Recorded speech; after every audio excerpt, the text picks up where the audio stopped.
केंद्र सरकार ने शुक्रवार को चालू वित्त वर्ष के दौरान 3.25 लाख करोड़ रुपए के अतिरिक्त खर्च करने के लिए संसद से मंजूरी मांगी है। इस प्रस्ताव में 3.25 लाख करोड़ रुपए का शुद्ध नगद खर्च और मंत्रालय विभागों की बचत या अतिरिक्त प्राप्तियों से 1.10 लाख करोड़ रुपए का सकल अतिरिक्त खर्च शामिल है। अगर आप लगा लीजिए 3.25 लाख करोड़ रुपए और मांगे हैं सरकार ने, और 39 लाख करोड़ का पहले से बजट था, बल्कि उससे ज़्यादा ही 44,000 करोड़ और, तो अब करीब करीब भारत के बजट का आकार अगले साल जब आप देखें रिवाइज नंबर में करीब 43 लाख करोड़ के आसपास दिखेगा। सर, सरकार को ये क्यों करना पड़ रहा है?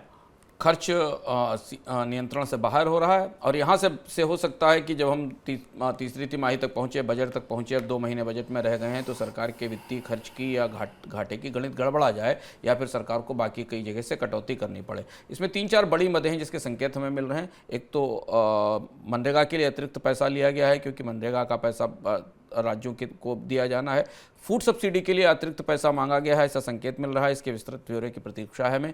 तेल कंपनियों को जो सस्ता तेल बेच रही हैं और उनके नुकसान की रिकवरी के लिए उन्हें पैसा देने के लिए अतिरिक्त सब्सिडी मांगी गई है। फर्टिलाइजर सब्सिडी के लिए काफ़ी बड़ी राशि मांगी गई है अतिरिक्त डिमांड फॉर ग्रांट्स में। इसके अलावा छोटे छोटे डिमांड फॉर ग्रांट्स है, और इसलिए ये ऐसी डिमांड फॉर ग्रांट्स है जिसमें सब कुछ कैश आउट को है, यानी सरकार को ये पैसा खर्च करना पड़ेगा। ये केवल अकाउंट सेटलमेंट से काम नहीं चलेगा। अभी शुभ हमारे सामने एक और सेशन बाकी है पार्लियामेंट का, जो बजट सेशन होता है।